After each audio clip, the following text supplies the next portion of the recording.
கர்த்தராகிய இயேசு கிறிஸ்து நாமத்தினால் யாவரை நான் வாழ்த்துகிறேன்.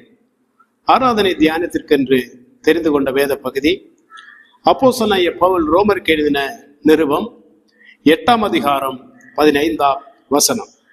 அந்தபடி திரும்பவும் பயப்படுகிறதற்கு நீங்கள் அடிமைத்தனத்தின் ஆவியை பெறாமல் அப்பா பிதாவே என்று கூப்பிட பண்ணுகிற புத்திர சுவிகாரத்தின் ஆவியை பெற்றீர்கள்.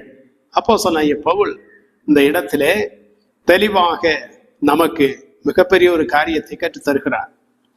12ஆம் வசனம் முதல் 17ஆவது வசனம் வரை, 8ஆம் அதிகாரம் 12 முதல் 17 வரையிலான பகுதியை நான் வாசித்து பார்ப்போமானால், தேவனுடைய பிள்ளைகளாகிய நீங்களும் நானும் அவரை நோக்கி அப்பா பிதாவே என்று கூப்பிடுகிறதற்கு நமக்கு ஒரு அதிகாரத்தை கொடுத்திருக்கிறார்.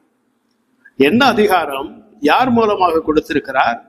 பரிசுத்த ஆவியானவர் மூலமாக அந்த அதிகாரத்தை நமக்கு தந்திருக்கிறார். எந்த வேளையிலும் அவரை நோக்கி நீங்களும் நானும் அப்பா பிதாவே என்று அழைக்கலாம். இஸ்லாமியர்களுடைய ஒரு நம்பிக்கை என்ன? நம்மை சிருஷ்டித்த ஒரு தேவனை நோக்கி, நம்மை படைத்தவரை நோக்கி, அவ்வளவு பெரிய ஒரு கர்த்தர் தேவன், அவரை நோக்கி அப்பா என்று அழைக்க கூடாது. கிறிஸ்தவர்கள் அப்பா என்று அழைக்கிறார்களே, அது தவறான ஒன்று. நாங்கள் அப்படி அல்லாஹ்வை அழைப்பதில்லை, ஆனால் கிறிஸ்தவர்கள் அப்படி அழைக்கிறார்கள் என்று அவர்கள் குறை கூறுகிறார்கள். ஆனால் நமக்கு நம்முடைய வேதம் என்ன கற்றுத்தருகிறது? தேவனுடைய வார்த்தை என்ன கற்றுத்தருகிறது? நம்மை சிருஷ்டித்த தேவன் அவர் ஆவியாய் இருக்கிறார். அவர் மாம்சமானவர் அல்ல. நீங்களும் நானும் மாம்சத்தில் இருக்கிறோம். அவர் பரிசுத்தமானவர். நாம் பாவம் நிறைந்த அந்த உலகத்திலே வாழ்ந்து கொண்டிருக்கிறோம். அப்படி இருக்கும்போது அவரை நோக்கி அப்பா பிதாவே என்று கூப்பிடுவதற்கான அதிகாரத்தை தேவனே தந்திருக்கிறார். ஆகவே தயக்கமின்றி, கலக்கமின்றி, பயமின்றி எந்த நேரத்திலும் அவருடைய சமூகத்திலே பிரவேசித்து அவரை நோக்கி அப்பா பிதாவே என்று கூப்பிடலாம் என்கிற ஒரு தைரியத்தை, ஒரு அதிகாரத்தை இந்த இடத்திலே பவுல் குறிப்பிட்டிருக்கிறார். நீங்களும் நானும் தேவனை நோக்கி அப்பா பிதாவே என்று அழைக்கிறோமே, ஆனால் அப்படி அழைப்பதற்கு நீங்களும் நானும் தகுதி உள்ளவர்களா என்பதை எண்ணி பார்ப்போமானால், திரும்பி பார்ப்போமானால், இந்த நாளிலே ஆராதிக்க வந்திருக்கிற நீங்களும் நானும் அந்த அதிகாரத்தை பெற்றிருக்கிறோம். ஆனால் ரட்சிக்கப்படுவதற்கு முன்பதாக நீங்களும் நானும் அந்த அதிகாரத்தை பெற்றிருந்தோமா? இந்த உலகத்தில் எண்ணற்ற மனிதர்கள் இருக்கிறார்கள் அல்லவா? எல்லோருமே தேவனை நோக்கி அப்பா பிதாவே என்று அழைக்க முடியுமா? ஒருவதும் முடியாது. கர்த்தராகிய இயேசு கிறிஸ்துவை சொந்த இரட்சகராக ஏற்றுக்கொண்டவர்களால் மட்டுமே அவரை நோக்கி அப்பா பிதாவே என்று அழைக்க முடியும். காரணம் என்னவென்றால், நீங்களும் நானும் ஒரு காலத்திலே தேவனுக்கு சத்துருக்களாக இருந்தோம். பிள்ளைகளாக இந்த நாட்களில் அறியப்படுகிற நீங்களும் நானும் எப்படிப்பட்டவர்களாக இருந்தோம் என்றால், தேவனுக்கு சத்துருக்களாக இருந்தோம் என்று வேதம் கூறுகிறது. அதே ரோமருக்கு எழுதின நிருபம் 5ஆம் அதிகாரம் 10ஆம் வசனத்தை நான் வாசிக்கும் போது, நாம் தேவனுக்கு சத்துருக்களாய் இருக்கையில் அவருடைய குமாரனின் மரணத்தினாலே அவருடனே ஒப்புரவாக்கப்பட்டோமானால், ஒப்புரவாக்கப்பட்ட பின் நாம் அவருடைய ஜீவனாலே ரட்சிக்கப்படுவது அதிக நிச்சயமாமே. முதல் பகுதி என்ன கூறுகிறது? நாம் தேவனுக்கு சத்துருக்களாய் இருக்கையில். நீங்களும் நானும் ரட்சிக்கப்படுவதற்கு முன்பதாக எப்படிப்பட்டவர்களாக இருந்தோம்? தேவனுக்கு சத்துருக்களாக இருந்தோம், விரோதிகளாக இருந்தோம். காரணம் என்ன? நம்முடைய ஆதி பிதாவாகிய ஆதாமின் மூலமாக வெளிப்பட்ட பாவத்திலே நீங்களும் நானும் பிறந்து வளர்ந்தவர்கள். தேவன் பரிசுத்தமானவர் அல்லவா? பரிசுத்த தூதர்களாய் இடைவிடாமல் பரிசுத்தர் பரிசுத்தர் என்று ஆராதிக்கப்படுகிறவர் அல்லவா?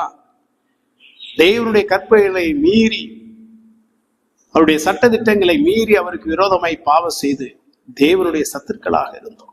பாவத்திலே பிறந்தபடியினாலே தேவனுக்கு சத்துருக்களாக இருந்தோம். ஆனால் தேவன் என்ன செய்தார்? அவருடைய குமாரனாகிய இயேசு கிறிஸ்துவை இந்த உலகத்திற்கு அனுப்பினார். அவருடைய குமாரனாகிய இயேசு கிறிஸ்து இந்த உலகத்திலே கடந்து வந்து உங்களுக்காக எனக்காக கல்வாரி சிலுவையிலே ரத்தம் சிந்தி மரித்து 3ஆம் நாள் உயிரோடு கூட எழுந்திருந்தார். நீங்களும் நானும் செய்த பாவத்திற்கான தண்டனையை கல்வாரி சிலுவையிலே அவர் ஏற்றுக்கொண்டு பாரமான சிலுவையை அவர் சுமந்தார் அல்லவா? அப்படி சுமந்து உங்களுக்காக எனக்காக மரித்த போது தேவன் நம்மீது வைத்திருந்த பகை மாற்றப்பட்டது. நீங்களும் நானும் சத்துருக்களாக இருந்தோம்.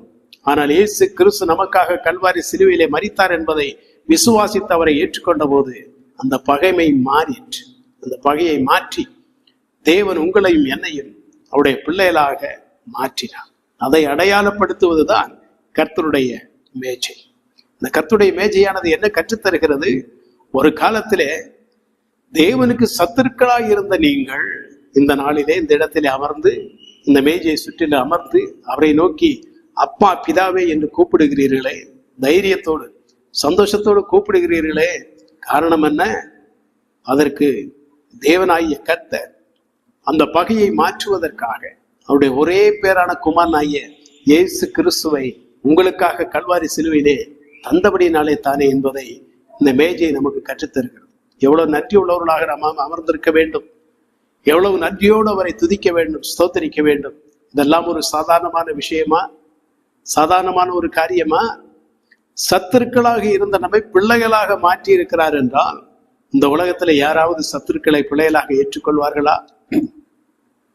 அருமையான ஒரு தாயார், அவர் ஒரு விதவை, அவருக்கு ஒரே ஒரு மகள் இருந்தார். இந்த வாலிப பெண்ணை எப்படியாவது மிஷனரி ஊழியத்திற்காக சீன தேசத்திற்கு அனுப்ப வேண்டும் என்று விரும்பி இந்த தாயார் என்ன செய்தார்கள் என்றால் அந்த மகளை கர்த்தருக்குள்ளாக வளர்த்து வந்தார்கள்.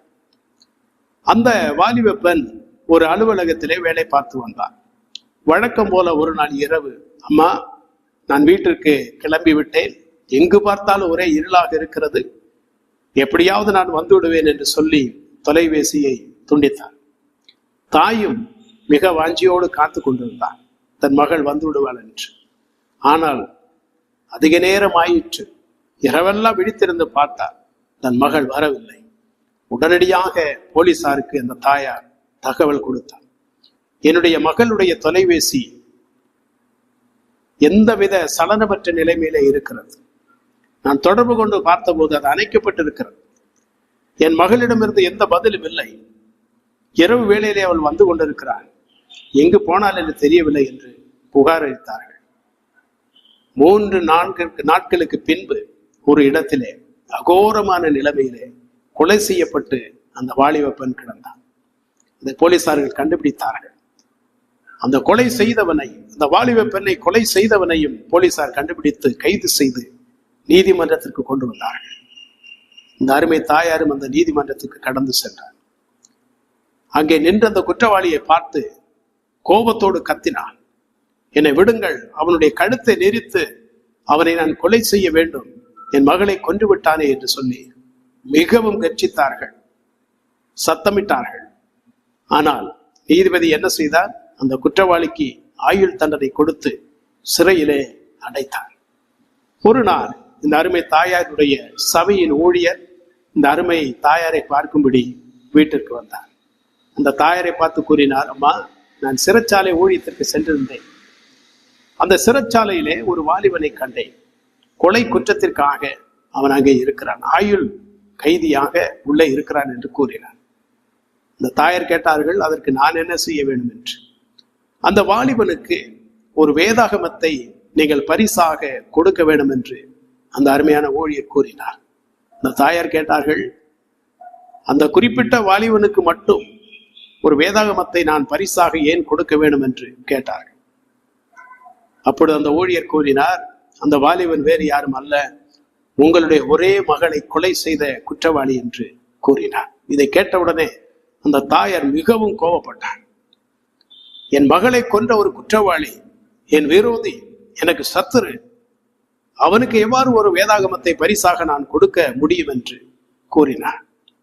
ஆனால் இயேசு கிறிஸ்துவின் அன்பை குறித்து இந்த ஊழியர் கூறின போது அந்த தாயாருடைய உள்ளம் உடைந்தது. எப்படியோ சமாளித்துக் கொண்டு அந்த வாலிபனுக்கு ஒரு வேதாகமத்தை கொடுத்து அனுப்பினார்கள். ஆனால் அந்த வாலிபனுக்கு இந்த வேதாகமத்தை கொடுத்து அனுப்புவது அவனால் கொலை செய்யப்பட்ட அந்த வாலிப பெண்ணினுடைய தாய் என்பது அவனுக்கு தெரியாது. நாட்கள் கடந்து சென்று அவன் ரட்சிக்கப்பட்டான், கர்த்தராகிய இயேசு கிறிஸ்துவை ஏற்றுக்கொண்டான். நன்னடத்தை காரணமாக சீக்கிரமே விடுதலை பெற்று வெளியே வந்தான். வெளியே வந்த போது அந்த ஊழியரை பார்த்து கூறினான், ஐயா, நான் ரட்சிக்கப்படுவதற்கு காரணமாய் இருந்த அந்த அருமை தாயார் அந்த வேதாகமத்தை பரிசாக எனக்கு கொடுத்த அந்த அருமை தாயாரை நான் காண வேண்டும் என்று வாஞ்சியோடு கேட்டுக்கொண்டார். அந்த ஊழியர் என்ன செய்தார்? அந்த அருமை தாயாரிடம் சென்று இதை அறிவித்தார். அந்த தாயாருக்கு மறுபடியும் கோபம் வந்தது. என்னால் எப்படி அவனை ஏற்றுக்கொள்ள முடியும் என்று கேட்டார். ஆனால் இந்த ஊழியருடைய அறிவுரைப்படி ஒத்துக்கொண்டார்கள்.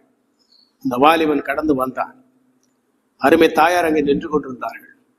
இவன் ஓடோடி சென்று அந்த அருமை தாயினுடைய கால்களை பற்றி கொண்டான். அம்மா, நான் மிக கொடூரமானவனாக வாழ்ந்து வந்தேன். காரணம், யாருமே என்னிடத்தில் அன்பு காட்டவில்லை, யாருமே என்னை நேசிக்கவில்லை. அந்த நிலைமை என்னை கொலைகாரனாக மாற்றி அநேகரை கொலை செய்ய வைத்தது.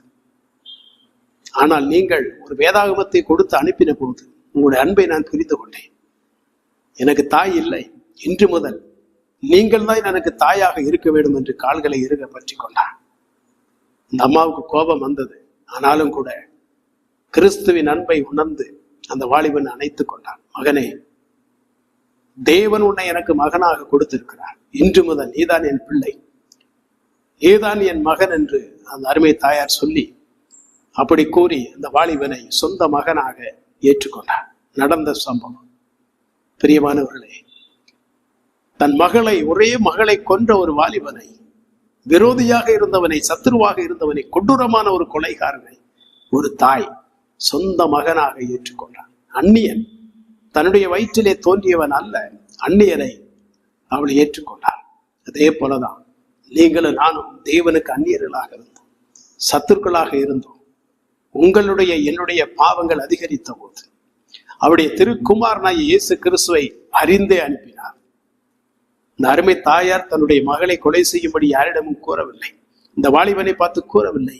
ஆனால் பிதாவாகிய தேவன் என்ன செய்தார்? தன்னுடைய ஒரே பேரான குமாரனாகிய இயேசு கிறிஸ்துவை இந்த உலகத்தார் கொலை செய்வார்கள், சிலுவையில் ஆணியினால் அடிப்பார்கள் என்பதை அறிந்தே இந்த உலகத்திற்கு அனுப்பினார். எதற்காக? அவருக்கு சத்துருக்களாக இருந்த உங்களையும் என்னையும் அவருடைய பிள்ளைகளாக மாற்றுவதற்காக அல்லவா? சற்று சிந்தித்து பார்ப்போமானால் தேவனுடைய அன்பின் ஆழம் எவ்வளவு பயங்கரமானது, எவ்வளவு மென்மையானது. அதை புரிந்து கொள்ள உங்களால் என்னால் கூடுமா? ஒருபோதும் கூடாது. ஆகவேதான் வேதம் கூறுகிறது தேவன் அன்பாகவே இருக்கிறார் என்று. ஆகவே தேவனுக்கு சத்துருக்களாய் இருந்த உங்களையும் என்னையும் அவருடைய பிள்ளைகளாக மாற்றி அவரை நோக்கி அப்பா பிதாவே என்று கூப்பிடுவதற்கான அதிகாரத்தை பரிசுத்த ஆவியானவர் மூலம் தேவன் தந்திருக்கிறார் அல்லவா? இந்த அதிகாரத்தை பெற்றுத் தருவதற்காக அவருடைய குமாரனாகிய இயேசு கிறிஸ்து கல்வாரி சிலுவையிலே எவ்வளவாய் பாடுபட்டார், எவ்வளவாய் அடிக்கப்பட்டார். சாதாரணமான ஒன்றா? எவ்வளவு கலக்கமுற்றிருந்தார், எவ்வளவு வேதனையுற்றிருந்தார், எவ்வளவு அவமானப்பட்டார், துன்புறுத்தப்பட்டார், முகத்திலே காரி துப்பினார்களே. நமக்கு முன்பாக வைக்கப்பட்டிருக்கிற அந்த மேஜையை நாம் பார்க்கும்போது சத்துருவாகிய என்னை உம்முடைய பிள்ளையாக மாற்றுவதற்காக, உம்மை நோக்கி அப்பா என்று கூப்பிடுவதற்கு அதிகாரம் கொடுப்பதற்காக, குற்றமற்ற பாவமற்ற உம்முடைய குமாரனாகிய இயேசு கிறிஸ்துவை கல்வாரி சிலுவையிலே எனக்காக தந்தீரே, உம்மை துதிக்கிறேன், உம்மை ஸ்தோத்திரிக்கிறேன் என்று உள்ளத்தின் ஆழத்திலிருந்து புறப்பட்டு வருகிற துதிகளை, ஸ்தோத்திரங்களை அவருக்கு ஏறெடுப்போம். அதுவே புத்தியுள்ள ஆராதனை, உண்மையான ஆராதனை. அப்படிப்பட்ட ஆராதனையை ஏறெடுப்போம். கர்த்தருடைய நாமம் மகிமைப்படுவதாக. ஆமென்.